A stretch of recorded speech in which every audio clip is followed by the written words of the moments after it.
à Dieu. Je vous salue à tous.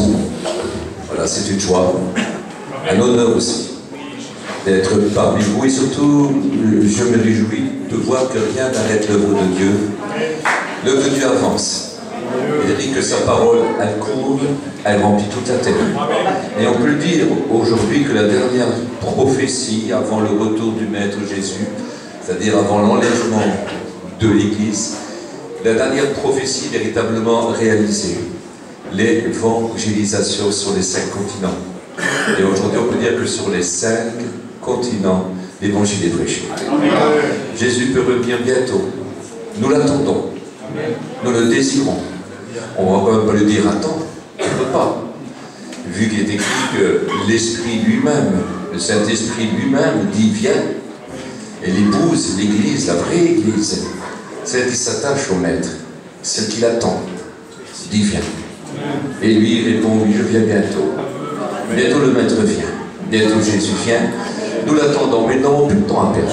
Il est écrit qu'il use de patience pour en sauver le plus grand nombre. Alors nous voulons prêcher l'Évangile. Nous n'avons pas honte de cet Évangile, car nous savons que c'est la puissance de Dieu pour le salut de quiconque croirait. J'ai la joie de prêcher l'Évangile, le bienheureux Évangile. Il est écrit aussi la simplicité de cet Évangile. C'est un évangile très simple que des petits-enfants peuvent comprendre et se convertir. J'ai vu des enfants de 8 ans se convertir, être baptisés de l'Esprit Saint. J'ai vu des enfants de 8 ans prier, être exaucés dans leur prière. L'évangile est tellement simple qu'elle peut atteindre tous les cœurs.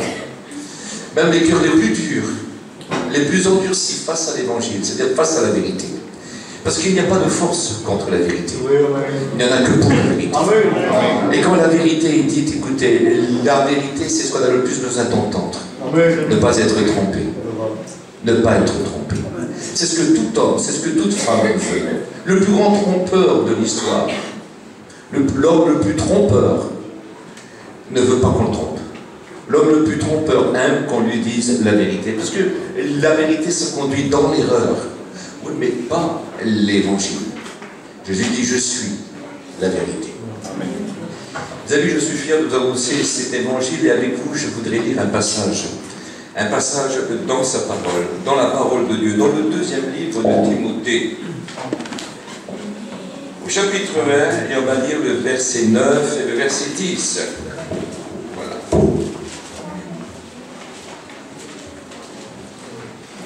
Par la puissance de Dieu qui nous a sauvés et nous a appelés par une vocation sainte, non à cause de nos œuvres, mais selon son propre dessein, et selon la grâce qui nous a été donnée en Jésus-Christ, avant les temps éternels, et qui a été manifestée maintenant par l'apparition de notre Sauveur Jésus-Christ, qui a détruit la mort, et a mis en évidence la vie éternelle par l'Évangile. Quand nous lisons ce passage-là, on se dit que Dieu de toute éternité et avant les temps éternels, c'est-à-dire avant que le temps existe, avant les temps éternels, c'est-à-dire avant que les temps existent, avant que le temps existe, Dieu était. Je recommence. Avant que les temps existent, Dieu était. Quand il n'y avait aucun temps. Vous savez qu'il est écrit que le Christ est le commencement et la fin de toutes choses. C'est lui qui a donné un commencement à toutes choses et c'est lui qui donnera une fin à toutes ces choses comme il le voudra. Quand il le choisira. À ce moment-là, avant les temps éternels, avant le commencement de toutes choses, avant le temps même, Dieu avait résolu dans son cœur qu'il sauverait l'humanité, qui n'est pas encore créée, l'humanité qui n'existe pas encore, des hommes qui n'existent pas encore, des femmes qui n'existent pas encore, le péché qui n'existe pas encore. Mais Dieu a résolu dès les temps anciens, avant les temps éternels, de sauver l'humanité par Jésus-Christ. Et en annonçant l'évangile de la grâce de ce Fils qu'il a donné. On est obligé de se rendre à l'évidence que perdu qui le voudra, mais sauvé qui le voudra. Nous pouvons être sauvés. Il est inutile d'être perdu, ce n'est pas une obligation, on peut être sauvé. Dieu de toute éternité, sachant que l'homme pécherait. Parce qu'il a fait l'homme à sa ressemblance. Dieu n'est pas pécheur, hein? Mais il a fait l'homme à sa ressemblance. Dieu n'est pas attiré par le mal, il est attiré que par le bien. Oui, mais il a laissé l'homme le libre choix. Il a mis devant lui le bien comme le mal. Dieu n'est pas attiré par le mal. Dieu est Dieu. Et il ne tente personne. Il ne veut que personne fait mal. Mais il laisse l'homme libre. Il a dit au soleil, tu seras soleil, puis le soleil ne sera jamais lune. Il a dit à la lune, tu seras lune, mais jamais la lune sera soleil. Il a dit au jour, tu seras jour, et jamais le jour sera nuit. Il a dit à la nuit, tu seras nuit, et jamais la nuit sera jour. Jamais. Il a voulu que les hommes existent, ils ont existé et ils ne discutent pas. Dieu les fait vivre et Dieu les fait mourir comme ils veulent. Ils ne discutent pas. Jamais un pommier ne pourra porter des poires, c'est pas possible. Dieu fait ce qu'il veut. Dieu fait ce qu'il veut. Et il a donné à toutes ces choses qu'il a créées, eh bien écoutez, des ordres, des lois auxquelles ils ne peuvent pas échapper. Ils n'ont pas le libre choix, ils ne peuvent pas choisir.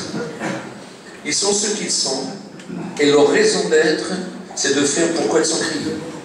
Ils n'ont pas d'autre raison, et ils n'ont aucun choix. Mais par contre, l'homme, il a laissé libre.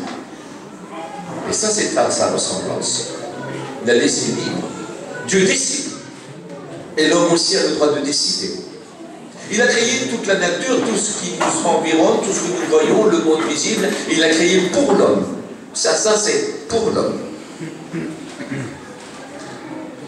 Et il a créé l'homme avec un amour qu'on a du mal à réaliser, mais il l'a créé en l'aimant véritablement. Est écrit dans l'évangile de Luc, chapitre 3, verset 38, est écrit Adam, fils de Dieu.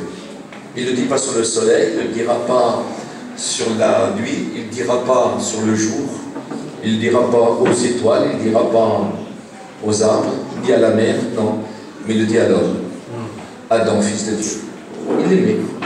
Il aimait comme un père aime son fils, mais il aimait, mais véritablement aimé comme on aime un fils.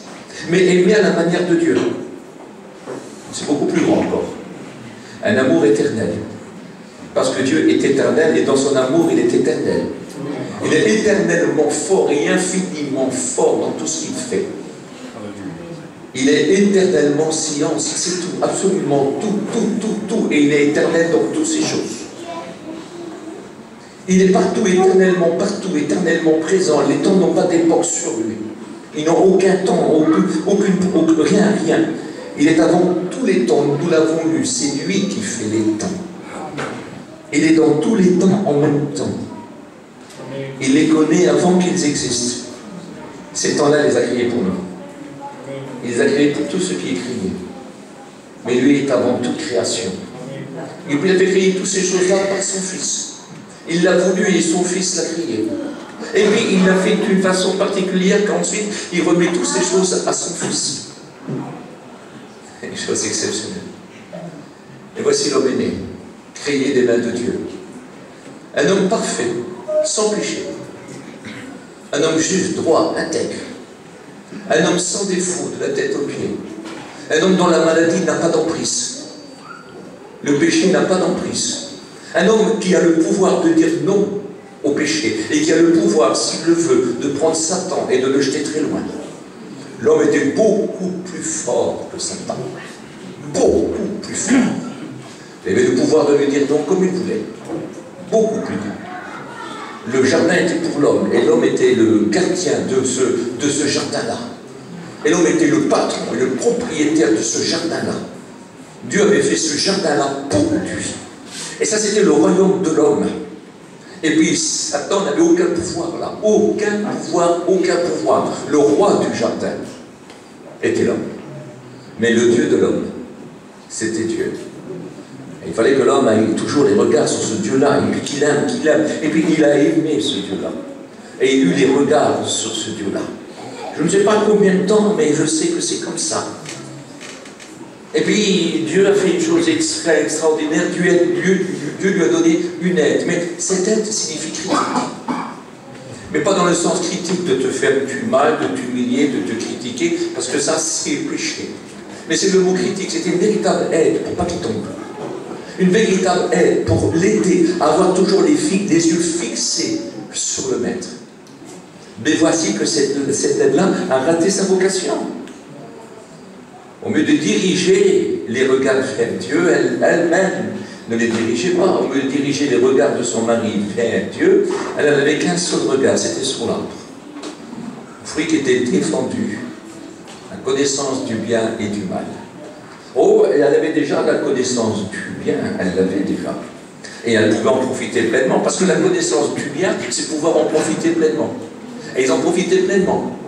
Jamais de douleur, jamais de chagrin, jamais de peur, jamais d'angoisse, jamais de frayeur, jamais d'épouvante. Ne manquez de rien, de rien. Pas besoin de prier.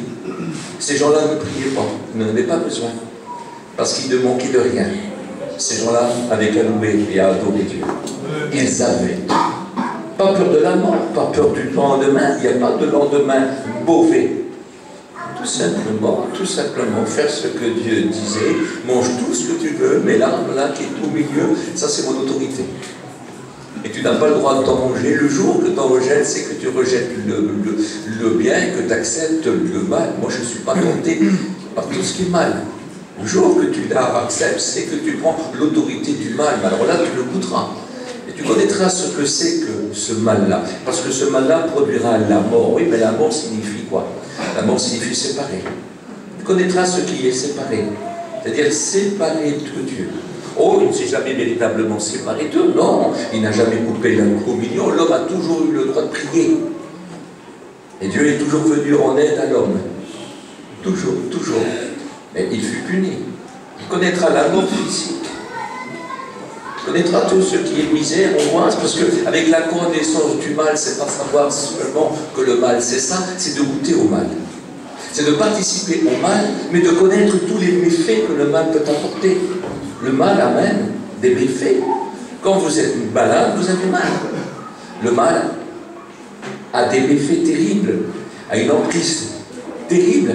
Il ne vient pas pour rien faire, il ne vient pas pour rien dire, il ne vient pas pour pas agir, il vient pour s'emparer, il vient pour détruire jusqu'à la mort. C'est ça, le mal. Elle avait les yeux fixés que sur l'arbre et lui, il avait les yeux fixés que sur elle. Tous les deux avaient les yeux détournés de Dieu. Elle devait être une aide, et au lieu d'être une aide, elle fut un piège. Mais un piège pour un cœur tordu, parce qu'il avait changé lui. Vous savez que dans le châtain, il ne dominait pas sur elle. Hein? Non, non. Là, ils étaient égaux. C'était une aide, véritable aide, 100%, égale à lui. C'est après le péché que Dieu dira, ton mari dominera sur toi. Avant, il ne dominait pas. Ils étaient ensemble. Il n'y avait pas de petit, il n'y avait pas de grand. C'était deux êtres que Dieu aimait. C'était deux enfants de Dieu qui étaient unis à Dieu. Et que Dieu bénissait. Dieu parlait. Écoutez, il n'a rien leur apporté. Il leur avait tout, écoutez, tout donné et tout préparé pour l'éternité. Tout, absolument tout. Mais il venait marcher avec eux. Et il leur parlait. Il avait du plaisir d'être auprès d'eux. Il aimait leur communion. Et eux, fut un temps où ils aimaient vraiment cette communion-là, jusqu'au jour où ils ont voulu se passer de Dieu, dans le sens prêt à lui désobéir, à lever le talon contre lui, de lui tourner d'une certaine façon, écoutez, de lui tourner le dos. C'est ce qui se passa en Éden. Vous connaissez la triste conséquence. Dieu le savait. Oui, Dieu le savait. Et je rencontre souvent des gens qui disent, mais pourquoi que Dieu le savait, il l'a permis ça? Mais écoutez, Dieu permet ce qu'il veut. Dieu, après tout, c'est Dieu. Et il ne forcera jamais personne à le suivre. Jamais personne. Parce que Dieu, écoutez, s'il veut, il suffit simplement qu'il fait sentir sa présence. Hein. Il peut faire sentir une présence, écoutez, que la terre ne pourrait pas le supporter, parce qu'un jour il viendra, et quand il viendra, la terre disparaîtra devant lui. Elle disparaîtra, devant lui marche un feu dévorant. Il ne sera plus trouvé de place dans l'éternité pour la terre. Même un petit grain de poussière ne restera. La terre disparaîtra. Il suffit simplement, vous savez, qu'il fait sentir sa présence d'une façon particulière. Et tous les hommes seraient à genoux. Mais ça serait un conquérant, ça serait un guerrier. Mais Dieu ne vient pas de cette façon-là. Dieu s'appelle Dieu. Il est Dieu. Il a le tempérament de Dieu. Il a le caractère de Dieu. Il a les sentiments de Dieu. Il pense comme Dieu. Et il agit comme Dieu. Et Dieu, on le choisit pour l'aimer. On le choisit pour l'adorer. Et on dit, tu es mon Dieu. Tu es mon tout. Tu es mon être. Tu es ma raison d'être. Tu es ma respiration. Tu es ma vie.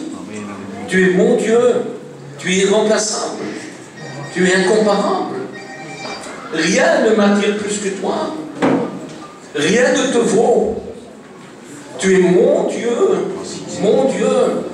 Devant toi, je me prosterne. Et tu es la seule personne que j'adore. C'est ça, Dieu. Donc c'est un choix, ça. C'est un choix délibéré, ça vient du cœur, ça ne se calcule pas. C'est un choix. Ça se calcule si vous voulez, mais ça se calcule que par l'amour qu'on a pour lui. C'est l'amour qu'on a pour lui qui nous fait faire le choix. On ne peut pas venir à Dieu sans l'aimer. On ne peut pas venir à Dieu sans le désirer. On ne peut pas venir à Dieu sans le chercher. Mais le chercher véritablement, écoutez, quand on cherche quelque chose qui à nos yeux est précieux. Quand on cherche quelque chose en nous rendant compte qu'il nous manque et qu'il est le tout, et si nous ne l'avons pas, notre vie est gâchée. Quand on cherche de cette façon-là, notre Dieu, mais le reste devient tout petit. Le reste devient sans valeur. Nous n'avons qu'un but, chercher ce Dieu, le vouloir, le désirer. Un jour, un homme m'a dit, mais où en est le chemin? Et voici que Dieu, dès les temps éternels, a préparé Jésus pour ces hommes-là. Pour ces femmes-là. J'ai désiré à 22 ans, moi. Il y a quelques années de cela. J'ai désiré à 22 ans. Alors écoutez, je l'ai voulu plus que ma vie. J'ai voulu plus que tout ce que je possédais. J'aurais tout donné pour le trouver. Je voulais mon Dieu. On m'avait parlé de ce Dieu-là, j'avais lu la Bible et relu. Et plus que je lisais, plus que ce Dieu se laissait découvrir un petit peu, se montrer un petit peu, parce que l'éternité ne peut pas nous suffire pour découvrir celui qu'on appelle éternel. Celui qui est infiniment grand en toutes choses. Il faudra l'éternité pour le découvrir. Dans le ciel, on s'émerveille toujours davantage. C'est toujours plus grand, c'est toujours plus fort, c'est toujours plus beau, c'est toujours plus merveilleux. Dans le ciel, on ne se lasse jamais. On ne s'habitue toujours jamais. C'est de transport en transport, de gloire en gloire. Voilà ce que la Bible dit. Ce Dieu de l'infini. Je l'ai désiré, puis c'est montré. Comment? En Christ. En Christ, je dis, je suis le chemin, moi. Tu veux trouver Dieu? Je suis le chemin. Je suis la vérité. Écoute-moi. Suis-moi. Écoute. Je suis la vie que Dieu offre. Je suis la vie que Dieu donne. Je suis la vie que tu as besoin. Je suis la vie que tu recherches. Amen. Je suis la vie que tu veux. Je suis la vraie vie. Et je l'ai cru. Je l'ai cru parce que c'est l'évangile qui me le dit. J'ai cru dans cet évangile, il est écrit dans l'évangile de Luc, chapitre 19, au verset 10, Jésus est venu chercher et sauver ceux qui est perdu. Je l'ai cru. J'avais 22 ans, il a 43 ans. J'ai fait cette rencontre avec lui. C'était quelque chose de miraculeux, quelque chose d'exceptionnel. J'ai rencontré le Maître Jésus. Je ne l'ai pas vu de mes yeux, mais il a pris tout mon être. Tout mon être, il a rempli tout mon être. Du jour au lendemain, il a rempli tout mon être, mais tout mon être. Il a pris toute la place. Absolument toute la place. J'ai goûté que le Seigneur est bon. Et je veux le garder. J'ai goûté que le Seigneur est bon et je ne veux pas le perdre. Cette expérience, j'aimerais tant que vous la faisiez ce soir. Amen. Il n'est pas question de religion ici. Il n'est pas question il n'est pas question d'homme ici. On peut s'appeler rabbin, on peut s'appeler imam, on peut s'appeler curé ou pasteur, tout ce que vous voulez, ou moine. Ça n'a aucune importance. Une seule personne compte. Parce qu'il n'y a pas d'autre nom sur le ciel qui est donné aux hommes pour lequel nous puissions être sauvés. Le salut se trouve en aucun autre. Le salut, c'est Jésus. Le salut, c'est le Christ. Il n'y en a pas d'autre. Il a fait une promesse, prêchez l'évangile, je serai avec vous. Prêchez l'évangile, je serai avec vous. Écoutez, il y a un passage qui m'a touché normalement, c'est ce passage-là. Si quelqu'un veut être bon disciple, qu'il renonce à lui-même, qu'il se charge de sa croix et qu'il me suive. Alors, à chaque fois que j'ai lu ça, autrefois, je me disais, chacun de sa croix, il ne faut plus mentir, il ne faut plus voler, il ne faut plus tuer, mais ça, je sais qu'il y a des inconvertis qui ne le font pas non plus. Il faut être gentil, il faut être généreux, mais je me suis, je sais qu'il y a des inconvertis qui le font aussi. Je sais qu'il y a des riches qui sont milliardaires, qui occupent des très grandes positions et qui pourraient avoir beaucoup de gloire, mais qui abandonnent tout pour aller s'occuper des lépreux et des pestiférés. Et pourtant, ils n'ont pas le Seigneur. Alors pourquoi renoncer à quoi? Ces hommes-là renoncent à se marier, renoncent à avoir des enfants, renoncent à avoir une famille, renoncent à leur héritage, ils dépensent tout pour un seul but, sauver l'humanité. On appelle ça des humanistes. Il n'y a pas longtemps, ils ont rapatrié, vous l'avez entendu, une infirmière qui a été en Afrique, je ne sais plus trop bien, qui a attrapé la maladie Ebola parce qu'elle avait été pour les soigner. Elle avait fait de tout son cœur, je vais dire, renoncer à soi-même. Alors j'ai compris une chose, il faut parler de l'évangile partout. Parce que l'évangile est quelque chose de particulier, ce sont des hommes et des femmes sauvés qui l'annoncent partout. Quand nous rencontrons dans la parole de Dieu, on voit des malades qui ont été guéris et qui ont commencé à divulguer partout que Jésus était le Messie. On a vu des possédés, même un qui avait plusieurs milliers de démons, être délivré, et puis divulguer partout, proclamer partout que Jésus était le Messie. Partout, partout, partout. Qu'est-ce que c'est que renoncer à soi-même? Alors je me dis, on peut être pauvre, on peut être riche. On peut être grand, on peut être petit. On peut avoir de la gloire, ne pas en avoir. On peut même dormir sous un pont, sous un caton, et renoncer à soi-même. C'est-à-dire quand c'est le moment de porter ma croix. Si quelqu'un veut être mon disciple, il renonce à soi-même. C'est quelqu'un qui devient mon témoin. Parce qu'il est déjà disciple. Est-ce qu'il faut voir que tu es un disciple, que tu es sauvé, que tes péchés sont pardonnés, que tu n'auras qu'une seule envie, parler du Seigneur partout. Il n'y aura pas d'autre. Et même si tu es pauvre, tu oublies ta misère pour rendre témoignage partout. Et même si tu es riche, tu oublies que tu es important et que tu es riche. C'est plus fort que toi. Il faut que tu parles de lui. Et même si tu souffres dans ton corps, ça sera plus fort que toi. Il faudra que tu parles quand même de lui. Plus jamais Jésus vous le verrez prêcher, plus jamais.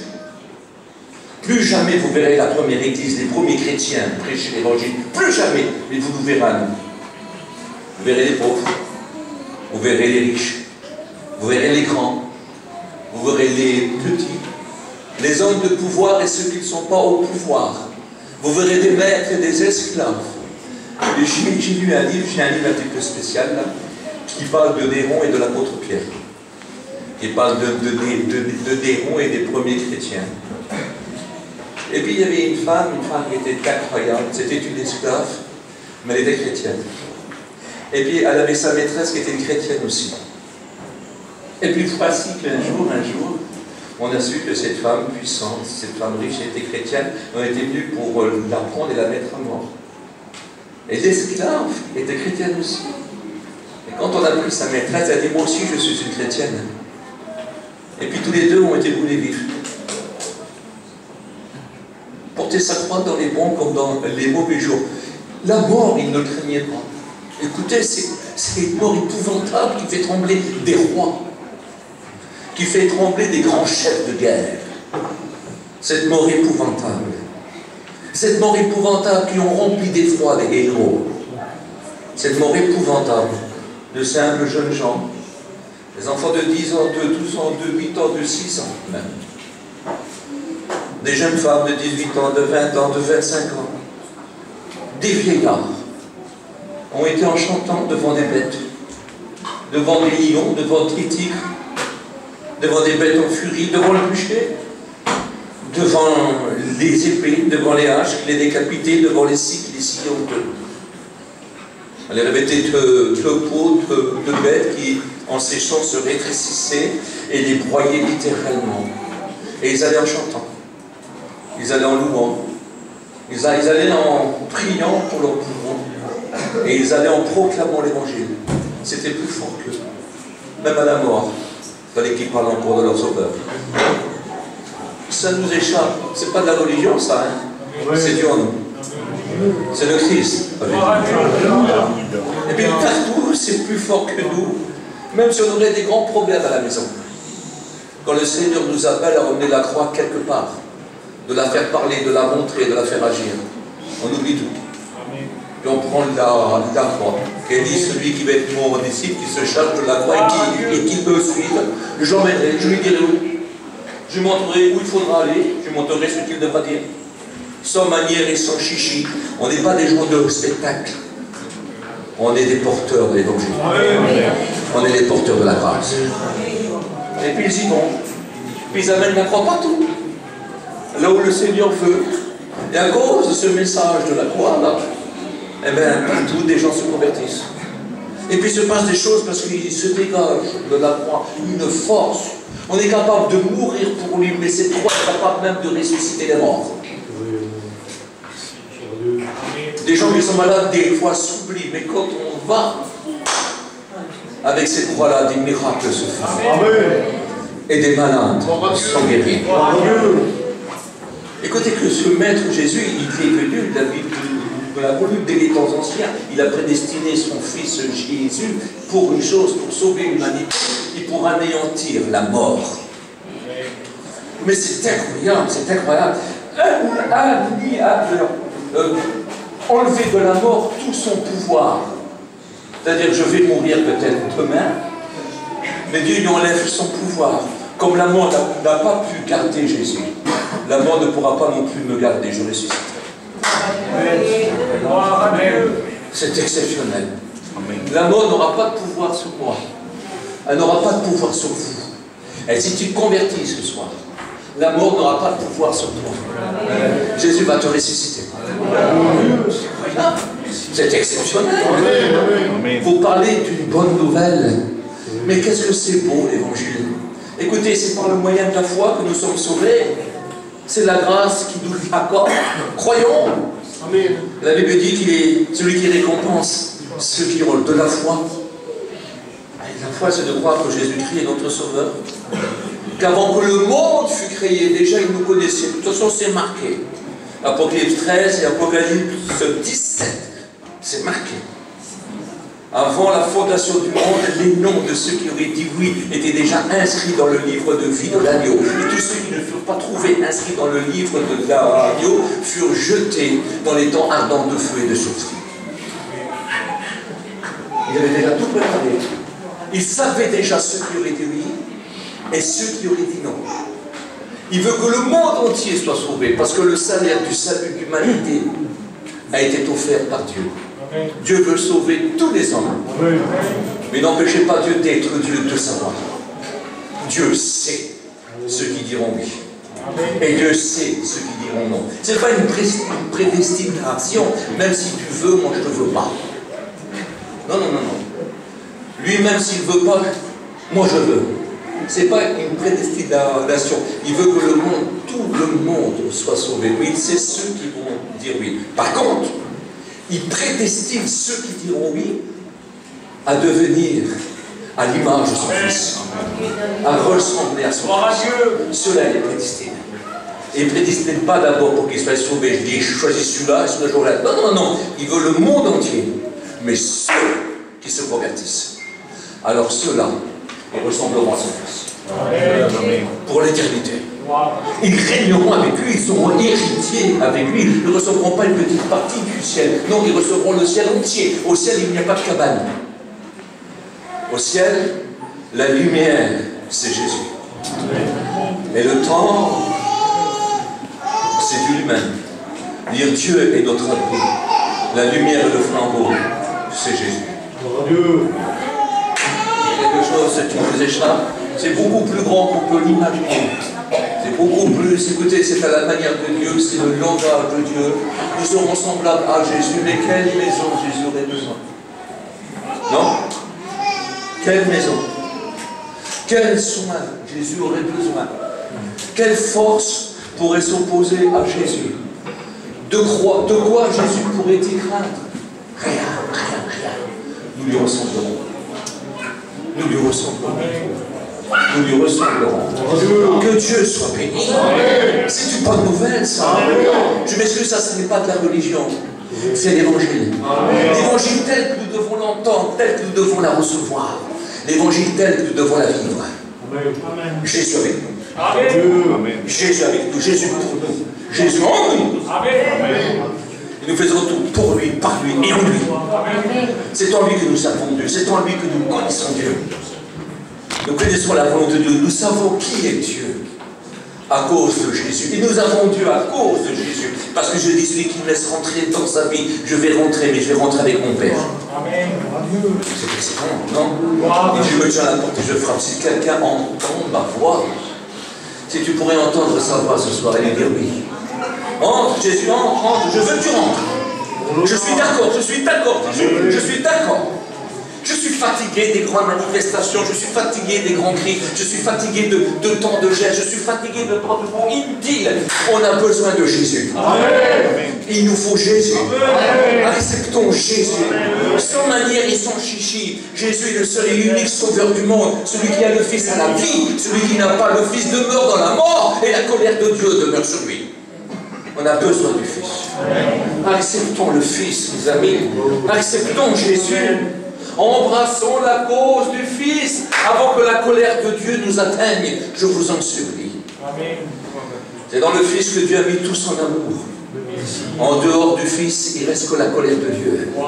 Tous les hommes ont péché, la colère de Dieu demeure sur lui. Mais voici, à la montagne de la transfiguration, alors que Moïse et Élie laissent la place à Jésus, alors que la loi et les prophètes laissent la place à Jésus, et que Jésus demeure seul.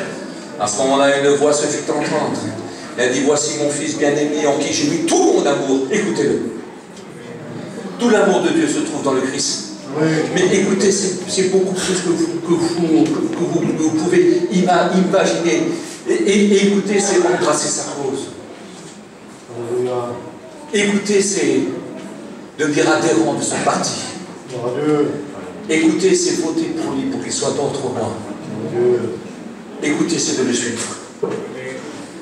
Elle dit, il a dit, c'est beau, je suis la lumière du monde. C'est-à-dire celui qui éclaire, celui qui donne de la connaissance, celui qui montre, celui qui guide, celui qui peut répondre, celui qui a les remèdes. Je suis la lumière du monde. Celui qui me suit ne marchera pas dans les ténèbres, ne marchera plus dans les ténèbres, mais il verra. Il aura la lumière de la vie. Il pourra vivre. Il pourra vivre. Il sera débarrassé de tout ce qui sépare de Dieu. Il sera uni véritablement en Dieu. Et la véritable vie se trouve auprès de Dieu et auprès de son Fils Jésus. Or, la vie éternelle, c'est qu'ils te connaissent, toi, le seul vrai Dieu, et celui que tu as envoyé, Jésus-Christ. Amen.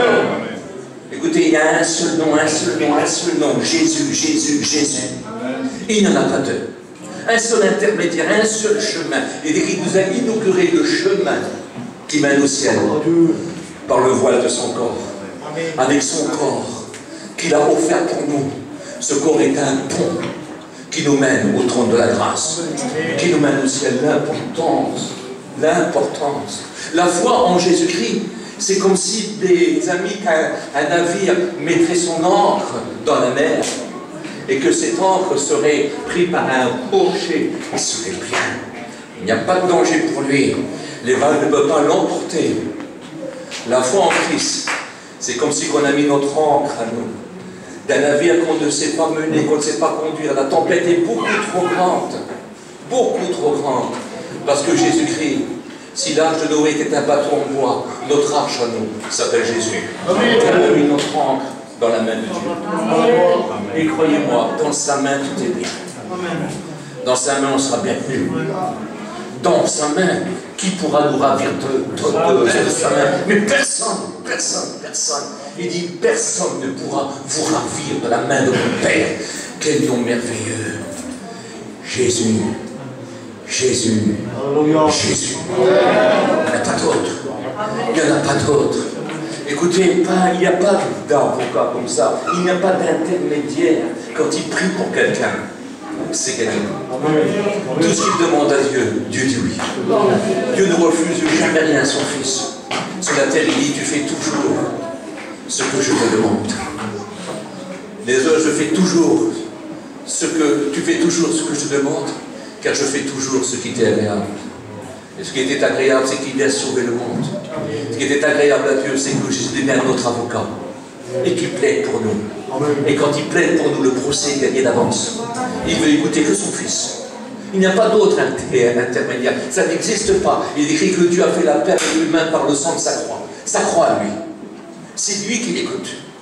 Le seul chemin, c'est lui.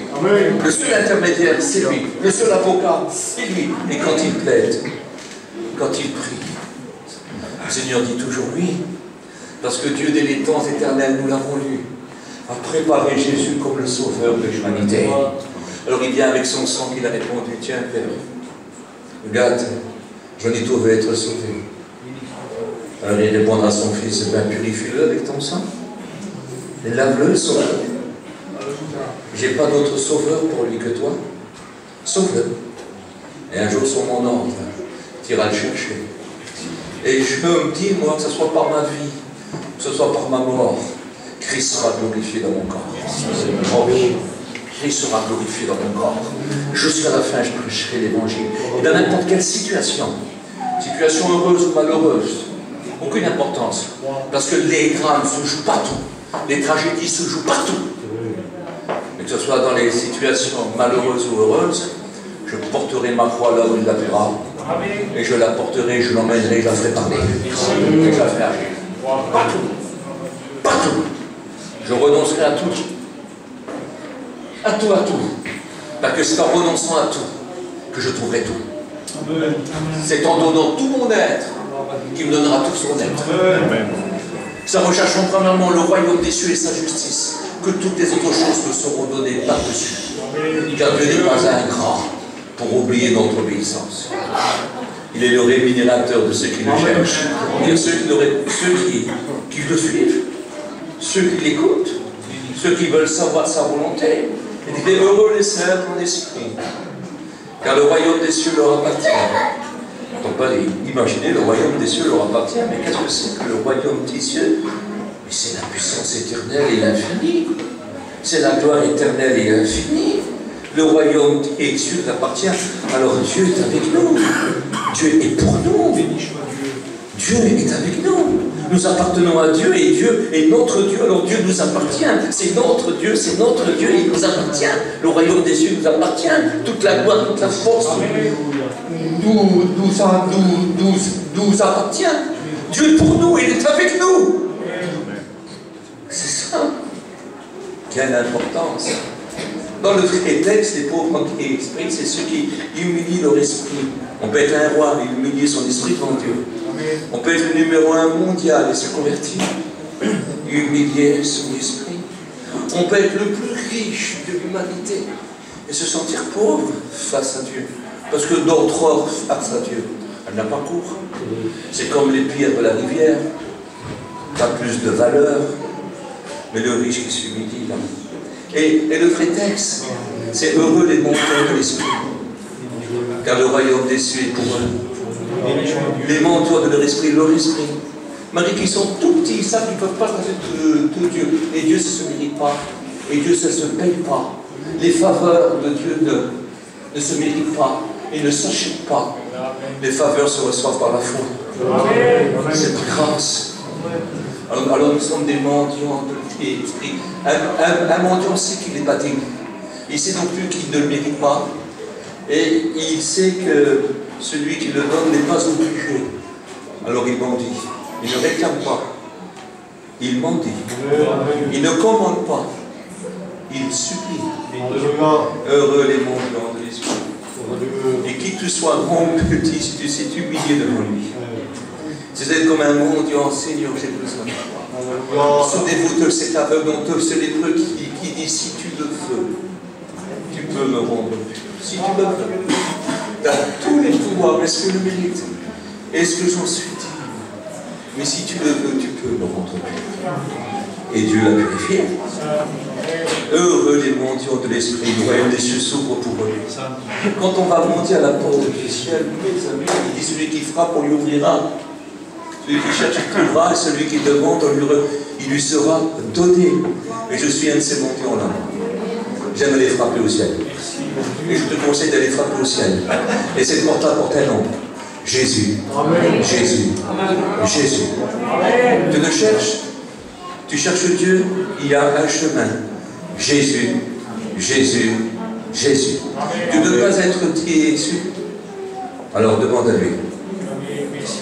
Demande à lui. Demande en son nom. Au nom de Jésus.